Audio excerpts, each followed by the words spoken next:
Сәлеметсіңдер ме балалар? Сендерді оқу жылының басталуымен құттықтаймын. Бүгін бізде отбасындағы дәстүрлер мен мерекелер бөлімі бірінші, екінші сабақ қазақ отбасының дәстүрлері. Традиции, обычаи казахской семьи. Перед тем, как начать урок, подпишись на канал. Жаңа сөздер, новые слова. Новые слова надо записать в словарь и выучить. Дәстүр, традиция, обычай. Кеңес беру, посоветовать. Қамқоршы, опекун, құрметтеу, уважение. Уважать. Бірінші тапсырма. Бірінші диаграммаға отбасымен байланысты туыстық атауларын, екінші диаграммаға қандай отбасы деген сұраққа жауап беретін сөздерді жаз. Или вообще связанные слова со словом отбасы, семья. А вторая диаграмма а в следующей диаграмме мы должны ответить на вопрос: какая семья? Қандай отбасы? Я показываю вам только пример. Вы можете написать свои слова, свои словосочетания. Отбасы мүшелері: әке, ата, әже, ана. Және отбасы қандай? Отбасы үлкен, отбасы бақытты, және отбасы кіші. Дальше можете продолжить сами. Екінші тапсырма. Жазылым. Это работа письменная. Диаграмманы пайдаланып, өз отбасың туралы мәтін құрап жаз. Напиши текст, используя диаграмму. Например, менің есімім Аружан. Менің отбасым үлкен. Отбасымда 6 адам бар. Олар атам, әжем, әкем, анам, мен және інім. Біз бақытты отбасымыз. Ребята, это был примерный текст. Вы составляете свой текст про свою семью. Үшінші тапсырма. Өлеңді мәнерлеп оқы, мұғалімнің көмегімен өлеңдегі туыстық атауларды тауып, олардың мағынасын анықта. Өлең мазмұнын өз сөзіңмен айт. В этом задании вы должны выразительно сначала прочитать стихотворение, потом найти слова, касающиеся семьи, узнать значение и пересказать стихотворение своими словами. Тату болса ағаң жақын, ақылшы болса әпкең жақын, бауырмал болса інің жақын, алдыңа тартқан адаласын, қимас жақын қарындасың. Еркелейтін немерең жақын, өз ұрпағың шөберең жақын. Мейірімді анаң қымбат, асқар тауың әкең қымбат. Туып өскен елің қымбат, кіндік кескен жерің қымбат. Төртінші тапсырма. Диалог, жағдаят. Бір-біріңмен пойызда кездестіңдер, амандасыңдар, танысыңдар, өз отбасыларың туралы диалог құраңдар. Значит, вы встречаетесь в поезде, знакомитесь, здороваетесь, знакомитесь и должны рассказать про свою семью. Надо составить диалог. Сәлем, танысайық, менің атым Әлібек. Сәлем, менің атым Аружан. Аружан, сенің отбасың қандай? Менің отбасым үлкен. Атам, әжем, әкем, анам және мен. Әлібек, сенің отбасыңда неше адам бар? Менің отбасымда 4 адам бар. Ребята, это только примерный диалог. Вы должны составить свой диалог. Келесі, оқылым, надо прочитать. Тәуелдік жалғауының жекеше түрі. Это притяжательное окончание единственного числа. Как мы добавляем эти окончания? Смотрим на последнюю букву. Если последняя буква гласная, то чередуется согласное окончание. Если последняя буква у нас согласная, то должна чередоваться окончание, которое начинается на гласную букву. И обязательно смотрим на твердые и мягкие буквы. Бесінші тапсырма. Мәтінді тыңда, оқы. Послушай текст и прочитай. Сәлем достар, менің атым Әлібек. Мен сендерге өз отбасымды таныстырамын. Бұл менің отбасым. Менің отбасымда басқа қазақ отбасылары секілді үлкен. Менің отбасымда атам, әжем, әкем, анам, ағам, інім, қарындасым бар. Бәріміз бірге тұрамыз. Привет, друзья, меня зовут Әлібек. Я хочу рассказать вам про свою семью. Это моя семья. Моя семья, так же, как и другие казахские семьи, очень большая. У меня есть дедушка, бабушка, папа, мама, брат старший, младший брат и младшая сестра. Все мы живем вместе. Қазақ отбасының жақсы дәстүрі көп. Олар жасы үлкен адамға жол беру, төрге отырғызу, қарсы сөйлемеу, қызды сыйлау. Үлкендер жасы кішілерге қамқоршы болады, кеңес береді, ақылды болуды үйретеді. В казахской семье много хороших традиций. Это уступать старшим, не перечить, уважать девушек, а старшие заботятся о младших, советуют, дают свои советы и учат быть умными. Қазақ отбасында жасы үлкен адамды ерекше құрметтейді. Әкем маған үлкенді құрметте, кішіге қамқор бол дейді. Мен де атам мен әжемді, әкем мен анамды, ағамды құрметтеймін. Ал ініме, қарындасыма көмектесемін. В казахской семье уважают старших. Мне всегда папа говорит, что надо уважать старших, а о младших надо заботиться. Вот поэтому я уважаю дедушку, бабушку, папу и маму, и старшего брата.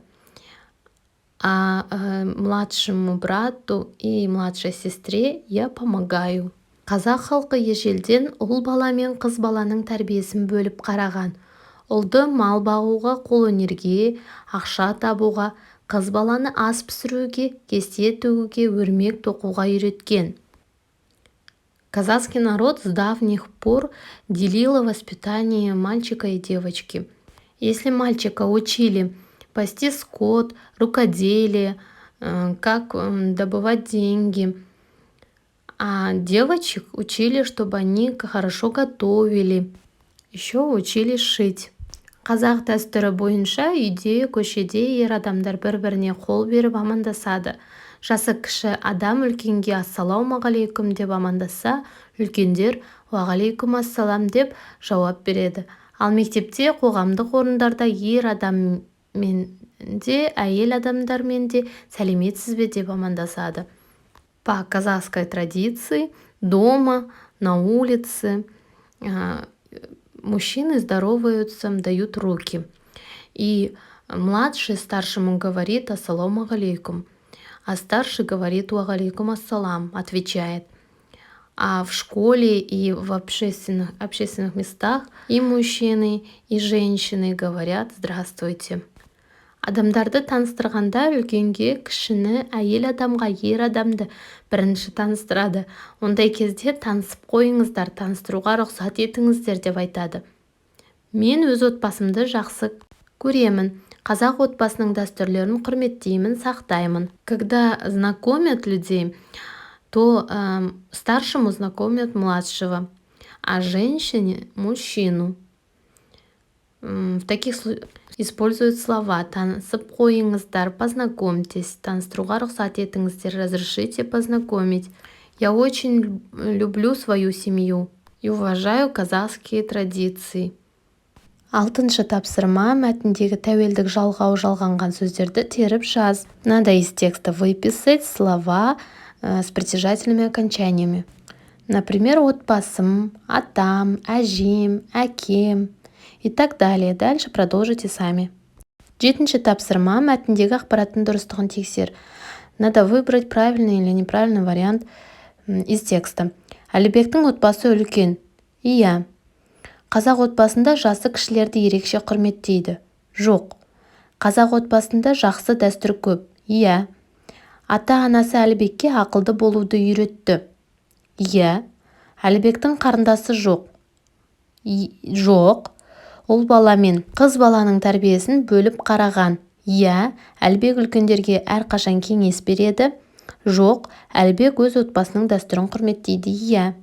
8-ші тапсырма: қазақ отбасында қандай дәстүрлер бар, кім не істейді сұрағына жауап жаз. Это задание тоже по тексту. Надо написать, какие есть традиции в казахской семье и кто что делает. Например, үлкендер қамқоршы, ақыл үйретеді, кеңес береді. Жасы кішілер жол береді, қарсы сөйлемейді, төрге отырғызады. Дальше, что делает ұл бала, мальчик, и қыз бала, девочка, вы продолжаете сами. 9-шы тапсырма мәтін бойынша 5 сұрақ құрастырып жаз. Парталас досың екеуің бір-біріңнің сұрақтарыңа жауап беріңдер. В этом задании мы должны составить 5 вопросов. Я покажу вам пример, вы составите свои вопросы или же дальше продолжите. Например, Әлбектің отбасы қандай? Қазақ отбасының қандай жақсы дәстүрлері бар? Келесі 10-шы тапсырма. Берілген сөздерді жекеше түрде тәуелдеп айт. Выполни устно, добавь притяжательное окончание. Надо просклонять слова әже, ана, ұл, қыз. Мысалы, например, менің әжем, сенің әжең, сіздің әжеңіз, оның әжесі. Используйте правила, которые ранее мы с вами прочитали. 11-ші тапсырма. Әлбектің отбасы тақырыбында синквейн жаз. Надо написать синквейн. 5 жолды тақпақтың құрылымы. Первая строчка у нас идет существительное. Например, отбасы. Вторая строчка идет прилагательное. Например, бақытты, үлкен. И надо написать к существительным 3 глагола. Құрметтейді, орын береді, сыйлайды. И надо написать 4 ключевых слов, которые описывают существительные. Ата, әже, әке, ана. И последнее надо написать одну метафору. 13-ші тапсырма толықтырып жаз. Надо дополнить амандасу сөздері, сәлем сәлеметсіз бе, таныстыру сөздері, менің атым, танысып қойыңыздар, қоштасу сөздері, сау болыңыз. Келесі 14-ші тапсырма досыңмен танысыңыз. Здесь мы должны составить диалог. Можете использовать диалог, который использовали ранее. 15-е задание. Отбасыңның суретін сал, не фотосуретін алып келіп сыныпқа таныстыр.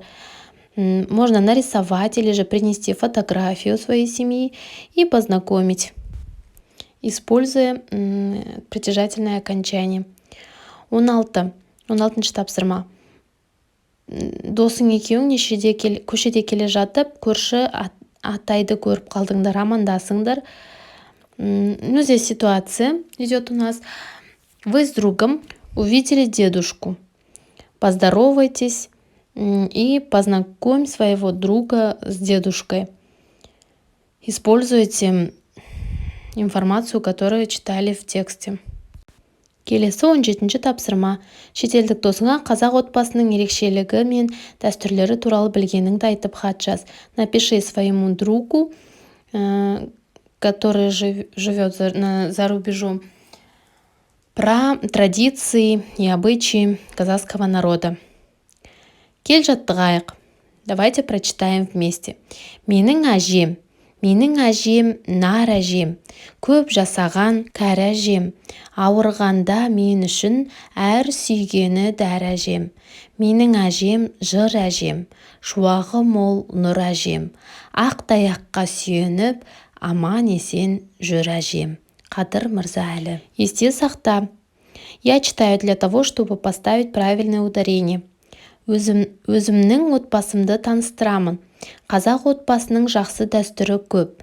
Қазақтар ұл бала мен қыз баланың тәрбиесін бөліп қараған. На этом мы закончили урок. Спасибо за внимание. Не забудьте подписаться на канал. Назарларыңызға рахмет.